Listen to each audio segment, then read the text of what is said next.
Saudara-saudari, Bapak dan Ibu, rekan-rekan muda, anak-anak semuanya, Shalom Alaikum. Warna liturgi sudah berubah menjadi warna ungu, dan warna ungu itu tanda pertobatan. Maka ketika kamu melihat di gereja sudah ganti menjadi warna ungu, kita semua diingatkan, saatnya bertobat, saatnya memperbaiki diri, karena kita punya kesempatan mempersiapkan hari raya. 2 kali dalam setahun warna ungu, sebelum Paskah dan sebelum Natal. Nah sekarang sebelum Natal, maka itu tanda saatnya bertobat. Yang suka ngomel-ngomel, baiklah ia kemudian lebih sering ngomel aja ya. Yang suka marah-marah, teruskan marah-marahmu. Yang suka ngeyel dan lain sebagainya, teruskan aja. Kalau itu namanya kamu berdegong ya. Karena undangannya ungu bertobat.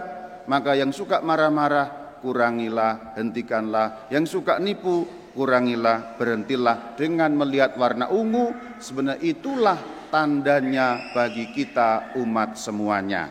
Nomor 2, kita sudah memasuki masa Advent. Ini Advent pertama. Di dalam tradisi gereja Katolik ada 4 minggu Advent. 1, 2, 3, 4 sebelum akhirnya nanti hari raya Natal. Advent yang ketiga khusus, yaitu warnanya pink. Tidak dijelaskan hari ini.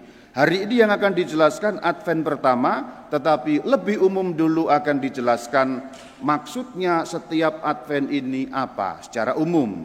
Advent pertama judulnya atau temanya adalah kedatangan Tuhan, yaitu khususnya kedatangan Tuhan. Yang kedua yaitu hari kiamat atau datangnya Kristus pada akhir zaman. Maka lagunya tadi, datanglah Tuhan, datanglah. Nah benar, cocok, tak puji kornya, bagus. Datanglah Tuhan, datanglah. Kalau Tuhan datang beneran, kaget kamu ya. Nyanyi-nyanyi datanglah Tuhan, datang beneran, belum siap, nah gitu ya. Itu tema pertama minggu Advent, yaitu kedatangan Tuhan akhir zaman. Advent yang kedua dan Advent yang ketiga, temanya Santo Yohanes Pembaptis. Kenapa begitu? Yang mempersiapkan kelahiran Kristus, yaitu yang mempersiapkan sebelum Kristus lahir 6 bulan sebelumnya Yohanes Pembaptis datang, dan nantinya yang mempersiapkan umat Tuhan dengan membaptis supaya menyambut Kristus. Itu 2 dan 3. Yang keempat temanya Bunda Maria. Kenapa? Karena Bunda Maria yang melahirkan Yesus Kristus Tuhan.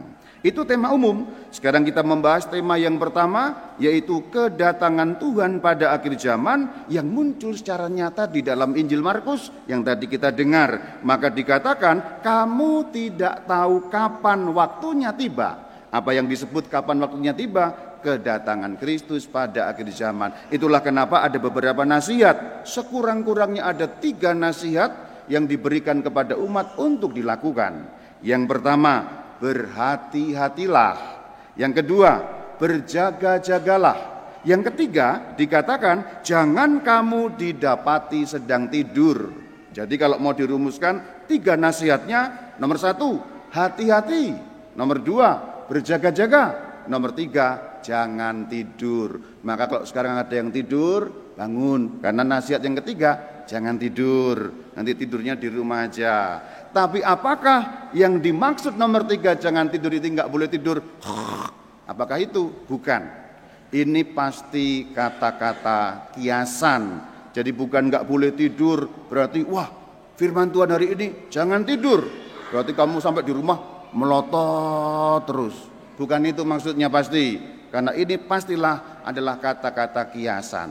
Ada 3, yang nomor 1 hati-hatilah tidak kujelaskan. Tahun depan baru kujelaskan. Nomor 2 berjaga-jaga juga tidak kujelaskan. 2 tahun lagi baru kujelaskan kalau ada sumur di ladang. Sekarang akan kujelaskan langsung yang nomor 3 saja, yaitu jangan tidur, jangan didapati sedang tidur. Apa artinya tidur di sini? Kalau hanya membaca Injil Markus yang kita dengar hari ini kurang jelas. Maka kita membutuhkan Alkitab untuk menafsirkan Alkitab itu. Kita perlu 2 kitab lagi untuk tahu apa maknanya tidur. Yang pertama Injil, yang keempat namanya Injil Yohanes, yang kedua surat Rasul Yakobus, supaya dapat mengupas apa sih artinya tidur yang dimaksud di sini. Kita lompat sekarang ke Injil Yohanes. Dalam Injil Yohanes pada bab yang ke-11 ada cerita mengenai kematian Lazarus. Pada saat itu dikatakan Tuhan yang kau cintai meninggal dunia. Yesus Tuhan diberitahu kalau Lazarus meninggal dunia. Lalu Tuhan mengatakan ia sedang tidur. Ia sedang tidur padahal mati, meninggal dunia. Tapi yang dimaksudkan tidur dalam ayat Injil Yohanes itu adalah tidur dalam arti mati. Berarti tidur di sini artinya mati. Maka jangan tidur, jangan modar, jangan mati. Artinya itu jangan mati. Lalu apa maksudnya mati? Kita membutuhkan surat Rasul Yakobus yang menyatakan iman tanpa perbuatan pada hakikatnya adalah gening pinter ya. Berarti Katolik semua ini ya. Bagus, senang aku karena kamu bisa melanjutkan. Pada hakikatnya adalah mati. Jadi mati yang dimaksud itu seperti kematian yang ditunjukkan dalam surat Rasul Yakobus yang bunyinya adalah iman tanpa perbuatan. Itu yang dimaksud mati. Maka tidur artinya mati. Mati artinya iman tanpa perbuatan. Berarti jangan tidur artinya jangan beriman tanpa berbuat. Itulah artinya yang dimaksud dengan janganlah kamu didapatinya sedang tidur, jangan kamu beriman tanpa berbuat. Karena apa? Kelengkapan iman itu 3 hal.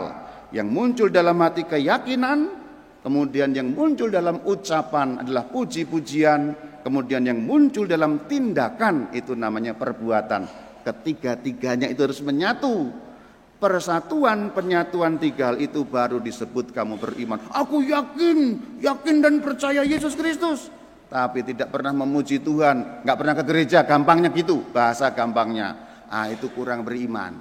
Karena iman hati yang yakin, mulut yang penuh ucapan, gampangnya memuji Tuhan. Memuji Tuhan di mana? Di gereja. Lalu muncul dalam tindakan. 3 hal itu beriman. Maka nasihatnya hari ini jangan mati. Jangan mati artinya apa? Jangan iman tanpa berbuat. Demikian nasihat rohani pada Minggu Advent yang pertama. Shalom Alaikum.